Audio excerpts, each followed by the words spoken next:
Okay guys, today I'm going to show you a little tutorial that will kind of help you get your first dance beat going, and a few basic things about dance beats that you can't just go somewhere and read to learn about, especially using FL Studio.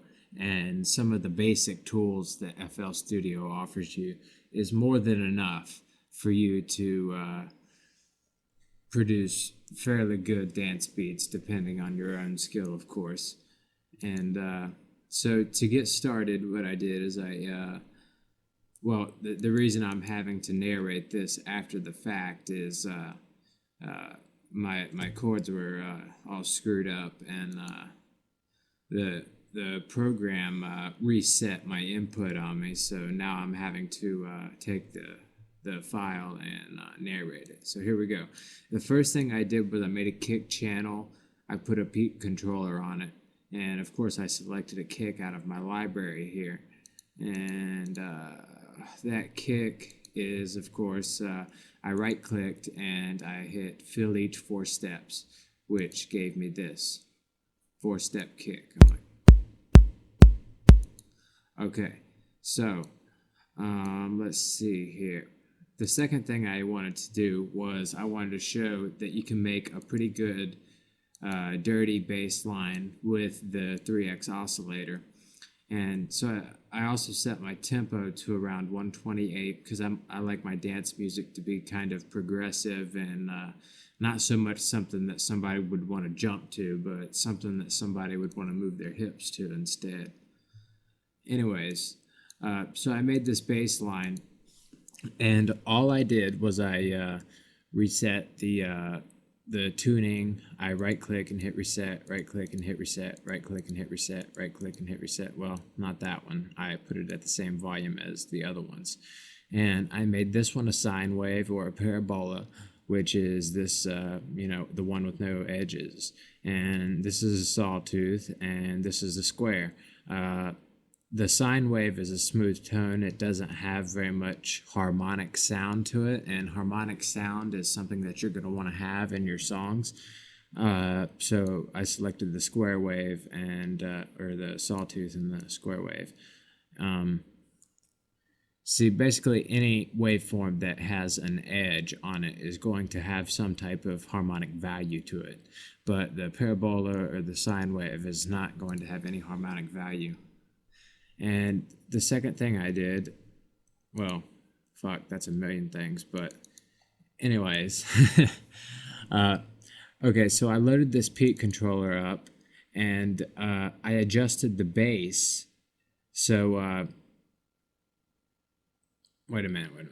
No. I right-clicked this slider here. Okay, yeah.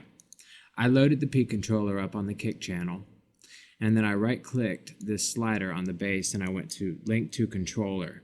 And then under Internal Controller, I clicked here, and then I put Peak Control, Kick, Peak.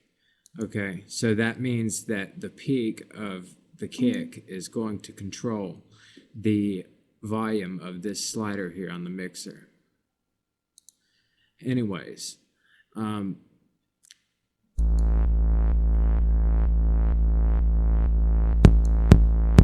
as you can see, the slider is moving up and down. Of course, I had to adjust some of these settings here on the peak controller as I went along. So the bass right here, it controls the level of the bass, like the original location of the slider in accordance to the amplitude of the original kick. But if you turn that up, it will go up and it will have a new center or a home of where it operates. And you want your bass and your kick to be right around the same volume. And you want them to be the loudest instruments in your mix. You want to have some shakers or, any kind of hi-hats at varying velocities that play. And when I say velocity, that's basically the volume. You want to have some, you want to have an open hi-hat. Well, let's go to the open hi-hat channel here so I can show you that. I made the open hi-hat channel here. And I just, well, first, actually I'll make the open hi-hat channel again so I can better explain it. I put an open hi-hat on each third, which is the standard 4-beat, you know. Let's see. You know, basic open hat dance beat.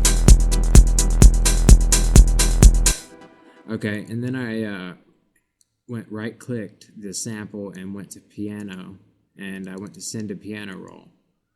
Okay, and if I could find my piano roll, there it is. Okay, so it's now in the piano roll.